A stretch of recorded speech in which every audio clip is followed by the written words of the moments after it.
மாவட்ட இளைஞரணியினுடைய அமைப்பாளர், என் பாசத்திற்குரிய தம்பி, பாரம்பரியமாக ஒரு படித்த பெருமைக்குரிய குடும்பத்தை சார்ந்த தம்பி கிருஷ்ணராஜா MBA அவர்களே,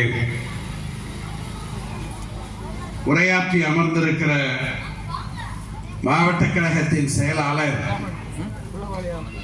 ஒரு 1/4 நூற்றாண்டுக்கு மேலாக இந்த பகுதியில் நான் உரையாற்றுகிற பொழுதெல்லாம் எந்த பொறுப்பு இருந்தாலும், அது ஒன்றிய செயலாளராக இருந்தாலும் இன்னும் பிற பொறுப்பிலே இருந்தாலும், இயக்கத்திற்காக அவர் ஆற்றிய கடமை உணர்வு, உழைப்பு இன்றைக்கு மாண்பமை தலைவர் முதல்வர் அவர்களால் மாவட்ட செயலாளர் அளவுக்கு உயர்ந்திருக்கிறார் என்றால் அது அவருடைய உழைப்பும் பெருமையும்.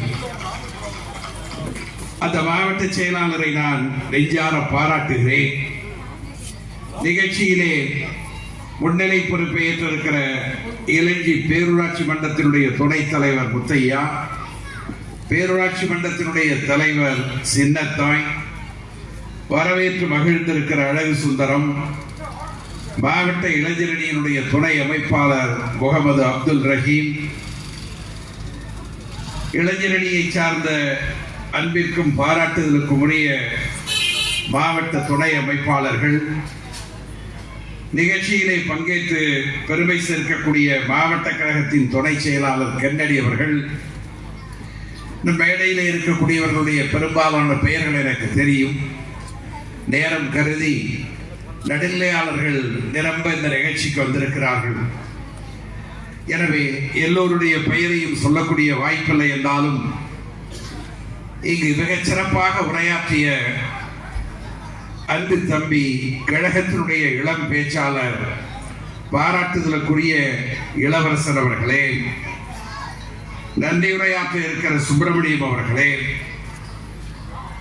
கழகத்தினுடைய முன்னோடிகளே, அனைவருக்கும் என்னுடைய நெஞ்சார்ந்த நன்றியினையும் வணக்கத்தையும் தெரிவித்துக் கொள்கிறேன்.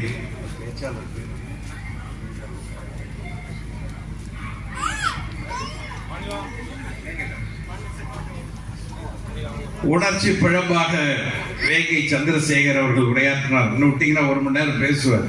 ஒரு பேச்சை நான் பலமுறை கேட்டிருக்கிறேன். எனவே நீண்ட நேரம் பேசக்கூடிய ஆற்றல் மிக்க வேங்கை சந்திரசேகர் அவர்கள், இந்த நிகழ்ச்சியினுடைய நோக்கம், இளைஞரணியினுடைய செயலாளர், தமிழ்நாடு துணை முதலமைச்சர், என் பாசத்தில்